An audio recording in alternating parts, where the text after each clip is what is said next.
Good afternoon, everyone. This is Mike O'Malley here with the Hurricane Outlook and discussion for July 2nd, 2021, recorded around 3:40 p.m. Eastern Time. We have a lot to talk about today, including newly formed Hurricane Elsa in the Eastern Caribbean and what impacts it may bring over the next couple of days to portions of the United States. Jumping straight into everything here, taking a wide look across the tropical Atlantic this afternoon. We notice here is newly designated Hurricane Elsa down here just past Barbados and the Lesser Antilles. This brought some pretty substantial impacts this morning to portions of Barbados and the Windward Islands as it's kind of breezed on through. Barbados now is actually almost in the clear now from all of this convective activity, and the Lesser Antilles will now start to kind of clear out as we have this system that is racing at almost 30 miles per hour. And the next obstacle really for Elsa to really encounter is going to be this very complex setup here with the Greater Antilles, parts like Haiti, Jamaica, and Cuba, and possibly even the Cayman Islands. So for you folks there, this could be a fairly substantial storm to impact the region. If you take a look here at the track forecast coming from the National Hurricane Center, we can tell that we have sustained winds right now of 85 miles per hour, which is actually a lot higher than what we had expected for this time yesterday. If you remember, yesterday we had a storm that was barely forecast to be at about 40 miles per hour through here, and now the forecast has kind of jumped to it being potentially here at the 5 o'clock advisory to over 90 miles per hour in the forecast. Again, right now, sustained winds of 85, moving west-northwest at 29 miles per hour, so it's kind of flying off here.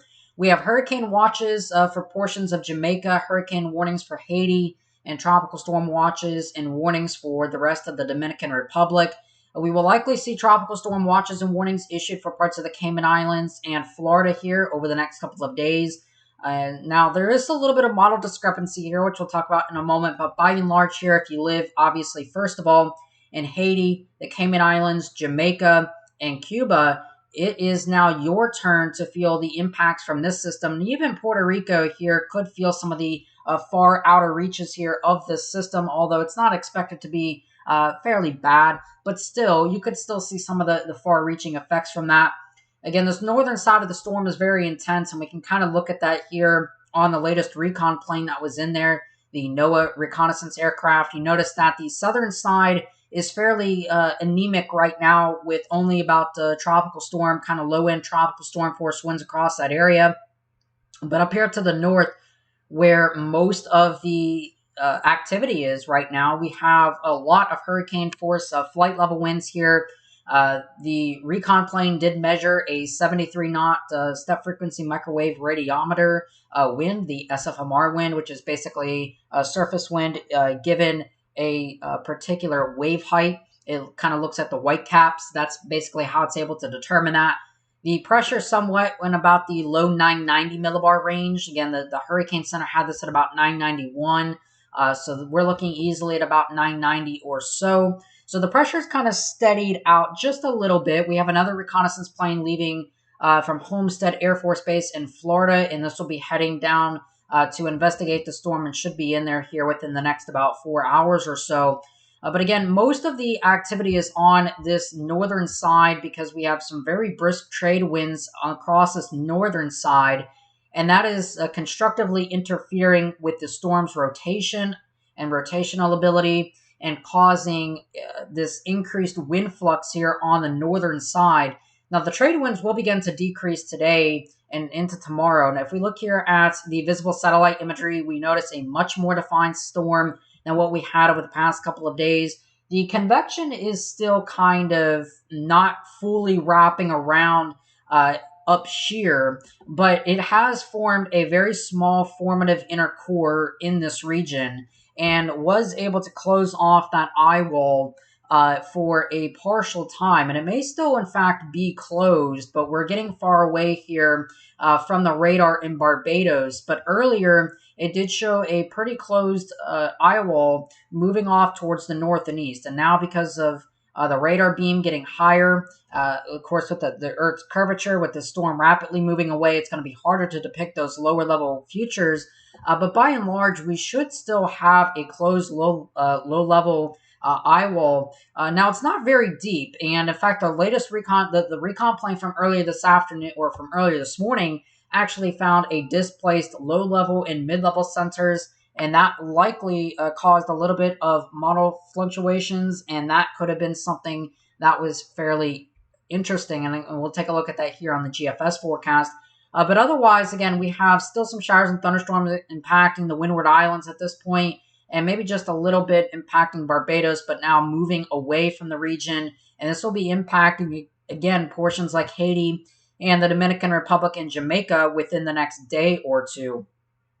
Now, down the road here, we notice that our storm will kind of be moving eventually into the southwestern Gulf, or the southeastern Gulf of Mexico, rather. And this is where the end of the forecast period is a little bit more uncertain. There's a lot of uncertainties here regarding the upcoming track and potential intensity here of Elsa as it enters the southeastern Gulf of Mexico. Currently, this is expected to be near Florida with sustained winds of 65 miles per hour. But I do suspect that we'll probably see winds be a little bit higher, and this could be near hurricane intensity as it approaches the west coast of Florida.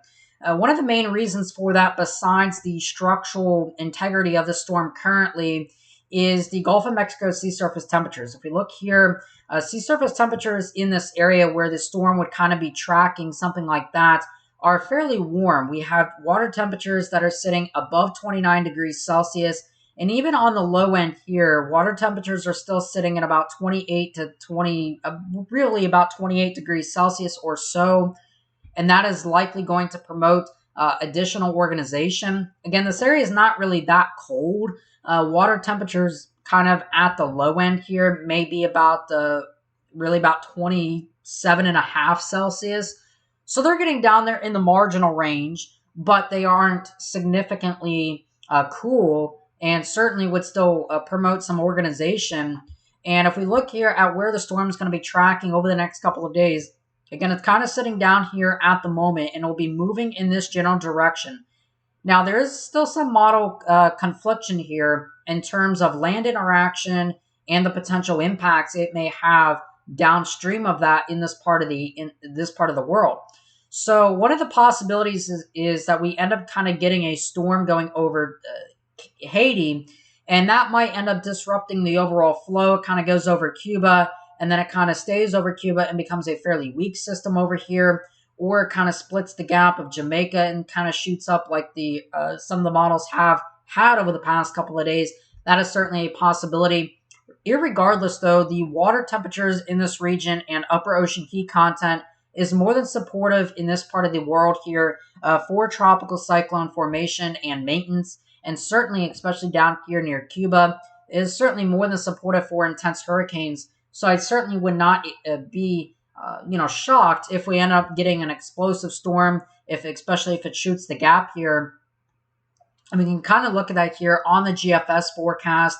We'll go here into the zoomed in sector here for the Western Atlantic. And the main steering flow right now is this big Bermuda high that is kind of sitting well to the north of the storm. And these trade winds have kind of been ripping over the past couple of days as this high kind of expands. But it will start to be backing off towards kind of the north and east here and kind of decrease the trade winds across this region. And as it does so, again, our storm is going to get further and further from this Bermuda high. And what ends up happening is here, at least on the 12Z GFS, our main steering flow kind of goes right near or over Cuba. And that is certainly a possibility, or I'm sorry, over Jamaica. And that is certainly a possibility here.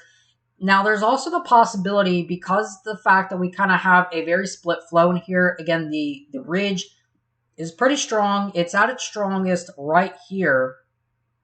And the further you kind of get away from that is kind of the less influence that this ridge ends up having. So by the time you're out here, this ridge actually starts to have a lesser influence on our storm. And a stronger storm naturally wants to trend a little bit further towards the north, but a weaker storm will end up kind of going more towards the west here and southwest, kind of flowing right along with those trade winds. And that's something that we kind of had to keep an eye on. Some of the models today have kind of been indicating that the storm may be, in fact, a little bit weaker and go over the island there of Jamaica, which would kind of significantly disrupt our system, and then kind of go back over Cuba for a time before entering into the southeastern Gulf. And that would certainly end up disrupting any circulation that kind of comes through there. But some of the modeling, especially on the past run here of the 6E GFS, had a storm that kind of tracked just offshore and kind of did something like that here. And that's kind of what is at least expected in the short term. Now, after that time, though, again, we may see a secondary landfall over Cuba. That seems to be the most probable at the moment. And then the storm kind of enters into the southeastern Gulf of Mexico. And at this point, there's a lot of factors that kind of play into it here. If we look at the 12Z GFS forecast, for instance, by the time this is out near day 5, we actually have a very dry atmosphere aloft and a little bit of shear and change of direction. We have southeasterly winds here at the surface changing to northwesterly winds here aloft, and that could actually impede significant development. At the other circumstance, though, we have the HWRF, and this is kind of the other extreme. The HWRF actually kind of correctly initialized our system this morning, and I'm more amped to believe this solution to a degree over the GFS at the moment. And we can see here that, again, our storm here on the model ends up actually deepening fairly rapidly down to about 984 millibars. And that seems to be a certain plausible situation given our current organizational structure at the moment. We notice that there is a pretty nice, well-rounded upper-level anticyclone out across here. So it's definitely going to be evacuating all this air away from it and reducing the vertical wind shear. Again, our ridge is sitting well to the north at this point, which would mean that the storm is now encountering less of a shear factor and less trade winds. So your shear factors will be a little bit lower, and this eventually just kind of bombs it down into the 950s before making landfall here in Cuba. Now, after this point, again, it's going to be very crucial on exactly how strong it is down here, because like I said earlier, a stronger storm in the mid and upper levels here is going to kind of feel that tug just to maybe keep it away from Jamaica and Haiti, but then eventually kind of sneak up around here and try to make its way near the Florida Peninsula. And that is kind of what's been happening on the runs here. Again, the HWRF bombing this down into the 980s as it approaches Florida here. And that is certainly a possibility. One of the other factors, too, is that, again, this will be a fairly decent storm system. So this would be something that would be impacting the Florida Peninsula. And here on the HWRF, this ends up actually going to impact parts there of the Florida Peninsula. And most of the model guidance today has trended a little bit more towards the left here of the official forecast, where most of the models now kind of show the system.